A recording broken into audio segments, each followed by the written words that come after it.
This, of course, has got to do with Elon Musk, who has now taken charge of Twitter after having purchased the company for a jaw-dropping $44 billion. Is the company actually even worth that much? This, of course, is something that will be debated in the days to come. But what Elon Musk has now done is that he has started off by cost-cutting. And the way he's gone about cost-cutting is by sacking employees of Twitter. The microblogging site has started sending out emails to its employees about whether they have been laid out or not. The process that Twitter has now resorted to is fairly simple. Believe it or not, this is how Twitter has gone about it. It's almost like a game that you'd witnessed at a party. So if there is an email on an employee's work account, this means that the employee is still with Twitter and still has a job. But if there is a notification that an employee sees on his private email ID and is not able to log on to his official email ID, then that means that employee has lost his or her job. And according to reports, Twitter has laid off nearly about 50% of the workforce, which is roughly as many as about 3,700 employees. Now, taking to Twitter, Elon Musk wrote that the company has no choice when it is losing $4 million per day. He also further said that those who have been sacked have been offered 3 months of severance, which is about 50% more than what is legally required. Moreover, as the news about the layoffs came to the surface, the American President Joe Biden has in fact come forward and said that Twitter spews out lies across the world. The statement made by the US President comes as the country is heading to its midterm elections on the 8th of November. While layoffs sweep through the company, many major advertisers of Twitter have also distanced themselves from the platform. The companies include the likes of General Mills and Volkswagen. The move taken by these companies, of course, comes amidst growing fears that misinformation and hate speech will now be allowed to proliferate on the platform under Elon Musk's leadership. Meanwhile, Musk has directly challenged the activist investors during a conference in New York. Listen to what he had to say.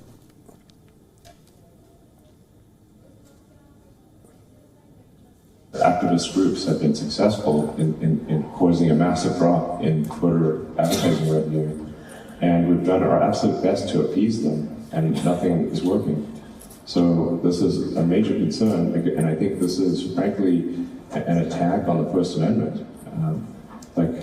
If activist groups can pressure advertisers upon which Twitter is fundamentally dependent to, suppress free speech, then that doesn't seem right. Now, the problems for the world's richest man don't just end there. There are bigger problems that Elon Musk is now staring at. Remember, ever since Elon Musk announced his bid to purchase Twitter, the shares of Tesla Motors are down by almost about 35%. If you recall, Musk had announced that he would be buying Twitter on the 25th of April. And on the 25th of April earlier this year, the Tesla shares had closed at about $333 per share. But on Friday, the shares have closed at a price of $207 per share. That's how badly the share prices have in fact dipped for Tesla. All right, now to give us more insights in terms of how all of this, of course, is likely to play out, and can Elon Musk actually turn Twitter profitable? That, of course, is something that Elon Musk could be scratching his head on. We're being joined by Adrian Mars, who's a tech journalist, who's joining us live from London. Adrian Mars, thank you very much indeed for speaking to us here on WION. Now, this, of course, is a huge problem that Elon Musk is, of course, staring at. Tell us a bit about the economics of what Elon Musk has got into. How much money is he saving by sacking these employees? And by the controversy that he's generated, he's also has driven away, it appears, a lot of the advertisers. So is Twitter and is Elon Musk in deep financial soup? Well, we don't know exactly how much he's saving because we don't know the distribution of employees that he sacked, whether it's the ones that cost him more or it's roughly across the board. His wage bill is roughly Twitter's wage bill is roughly 1.6 billion a year. So given he's got rid of half of them, he should in theory be saving around 800 million a year. That's not enough to stem the losses, and a lot of those people will have been employed in There'll be programmers who are dealing with moderation and algorithms that spot the things that stop Twitter becoming too toxic a place to exist. So that actually, in the long run, may well make things a lot worse. Certainly, advertisers are temporarily not advertising. Whether that pans out in the long term, we don't know. There has been a massive increase in sort of toxic language. Right. As soon as the takeover was announced, we saw data miners said that they saw a 1,300% increase in a particular racial slur that begins with N, used over Twitter. At its peak, that was appearing 170 times every 5 minutes. And that goes that's just representative. Adrian, if I can just interrupt you there. Happened. A lot of people who are on Twitter, they would say that Twitter is already a very toxic place. Joe Biden, the American president, has accused Twitter of being a company that has in fact spread a lot of falsehoods already, even before Elon Musk has taken over this company. Do you think that Twitter will become even more toxic? Will it become, one of those social media sites that spreads even more fake news? Because irrespective of which social media site that you get onto, whether it's Twitter or Facebook or any other, or WhatsApp, for instance, fake news and hate speech proliferates. Do you think this is now going to get worse on Twitter?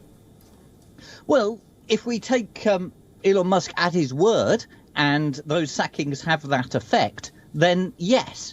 But on the other hand, he's not a fool. He knows that he's got to keep the advertisers sweet, even though he previously tweeted and then deleted the ad that he doesn't really want advertising on Twitter. But that tweet was deleted because he needs them. You can't get rid of the advertisers.